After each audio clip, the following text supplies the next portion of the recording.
You know, I was just looking around and I found this one video. Basically, them giving a platform to this one unfunny comedian that is gay or something. I don't know. It had something to do with Pride Month and it was like uploaded yesterday. It only has like a few thousand views, but it's a very hated video as you can tell because, you know, the stand-up comedy is just so unfunny. I actually found this video on r/cringe if you're wondering, so that's probably why it's so hated. So yeah, let's just get into the video. Zoom in. Zoom in. Hi! Hey guys! Oh my god, everyone's here. Casey! Oh my god, you came. Barnes & Noble. Get a shot at Barnes & Noble. Hey!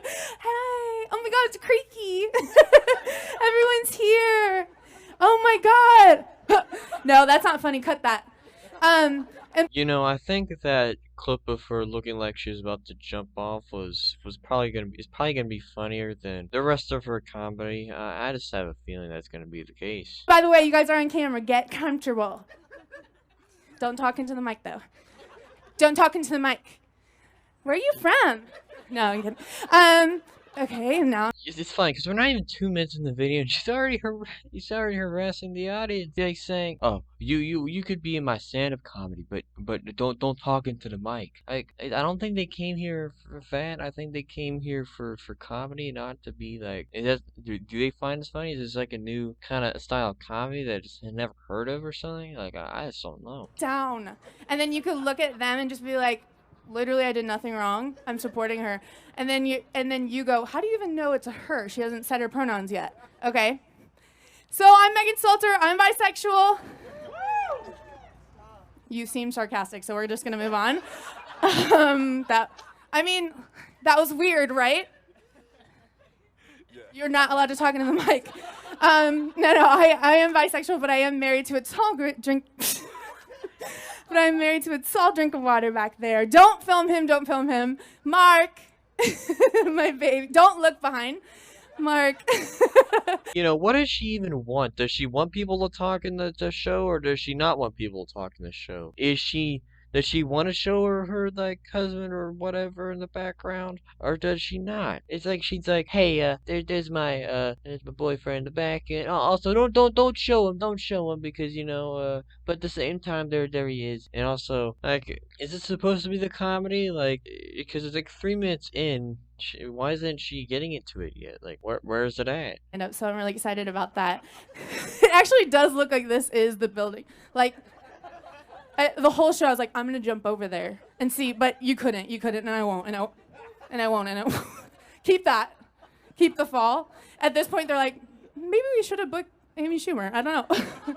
No, she is a friend of mine, though. Don't text her that I said that. Oh, she's friends with Amy Schumer. It all makes sense now. But it all adds up. But don't. If you were gonna send Amy Schumer to a comedy show, just cancel that comedy show because it's destined to be ruined. Because the only people who find her comedy funny are like have brains, those stick brains or something like that. You're not on a date. You're alone tonight.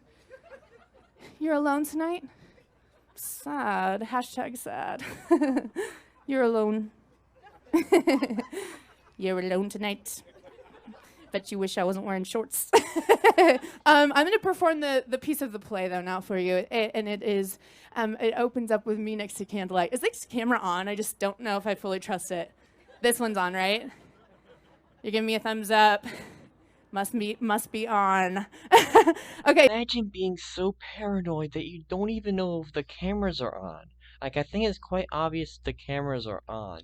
If the cameras weren't on, you probably would have noticed by now. Because, you know, why would people be facing cameras towards you if they weren't on? I just don't. I don't get it. Like, I don't. Like, who pretends to record someone? I don't know anyone who pretends to record people that aren't like 5 years old or something like that. I just don't know. So here's the opening part of the play. I'm not sick. I've been tested. New York City, 1802. Girl was sleeping in her bed. It starts to rain. She wakes up. Can you guys see my full ass? No. Can you? Dude, can you? Big curtain opens on a woman that's a 24. I could play 24. There's rain. I'm waking up right now. I just can't tell if the camera can get me from this angle. Okay, the thumbs up are being sarcastic now.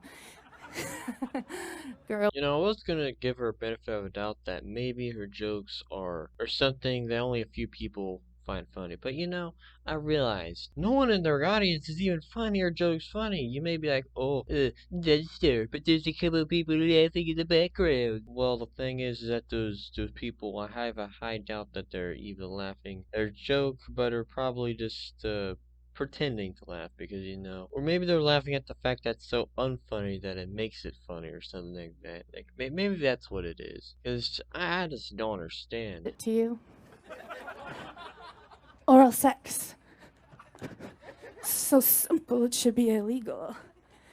In and out, simple as day. No, this isn't right. This isn't right. What's kind of sad is that that joke actually could have been a little funny, but you know, it was just, the delivery of it was just so bad. Like, sometimes you just have to deliver jokes differently, and you can't. And this is why you gotta have a script at a comedy show, and it's also why you gotta have a script for videos. Because if you don't, you're just gonna suck. Like it's not gonna be good. You gotta plan ahead of time for Oh, what I'm you're sorry trying about to that. do. Sometimes I can't help but start cursing. No, I do want to help. I do want to end on this: is that parties. There's too much fun, but we've all been so locked in. You probably don't know how to get to a party or go. Anyway, so here's some tips about going to a party. I don't know why I expected a song to play, like an Ariana Grande something. Can you imagine? I'm going to tell you guys now tips to going to a party.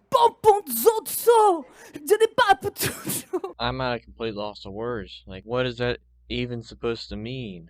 Like, is it something in like a foreign language? Is that it's made up? Is that if it is made up, then did she have a stroke or something? Did she have a did she have a brain aneurysm or something? Like, what happened? How do you mess up a joke that bad? How is that possible? You know, if you may be wondering why is she even why does she even have a comedy show? Her jokes aren't even really delivered well, and she isn't even funny. So why does she have a comedy show? Well, it's because at the beginning she said she's bisexual, which technically means she's gay. So she's allowed to have a platform because you know. We gotta have the gay people because it's Pride Month. So yeah, I know it sounds weird because you know I think you should in order to have a platform you should actually be talented at your thing. Like you shouldn't just be given the person. I just You know don't Ariana know. I Grande? really don't. John Dace. A couple things about going to a party. Rule number 1, you got to make an entrance. Make sure you get out of your big fancy escalator car. And then once you're there, make sure you get to the doors. 1, 2, 3, I'm in the party. What could be next? Probably doing something dangerous. What is my drug of choice? A yummy box of cigarettes. And let me tell you guys, I love these. I'm addicted to them. I can't stop. It's my vice. I just totally, I'm like them so much. I know how to do them, and I'm literally like them. I wish I could have a drag right now. Oh my God. Can you light me? No, I'm kidding. No, I like to take a big cigarette into the party and I'll just put those there for later when I'm driving home. The next thing you want to do is ask a question to get. And I don't sound like a broken record saying this, but she's just incredibly unfunny. And something I realized is that I laughed a total of 0 times. And to a certain extent, she's actually worse than Amy Schumer. Yeah, I know that's incredible, and you probably never thought I'd say that, but you know, it's true, but not by a lot. Because you know, the only way I would ever see myself laughing to people like this is if I forced myself to laugh at this or something like that. I guess the only way. Like, how do you mess up comedy this bad? Like, I understand if you had like a couple or even more than half of your comedy sketches unfunny, but at least there's like a few jokes that are funny. But no, this case there are absolutely no jokes. They don't even feel like jokes. They feel like they don't. They feel like the exact opposite of jokes. They feel like anti jokes. This feels like a comedy sketch about how bad uh late night hosts or something like that, or like how bad stand-up comedy is nowadays. Like, there's no way. I just don't. It doesn't feel natural. It feels like I'm in the Twilight Zone or something like this. Like something like that. Like, how do you mess up this bad? How do people this unfunny get platforms to spew their unfunny jokes? Those questions will probably never be answered because I know why. Because they're bisexual or gay. So if you take off one of those two marks on the mark list, you get to do whatever you want pretty much. You're allowed to say your unfunny jokes to people because it's Pride Month, so who cares? Okay, if you enjoyed this video today, make sure give it a like, and that's all I gotta say.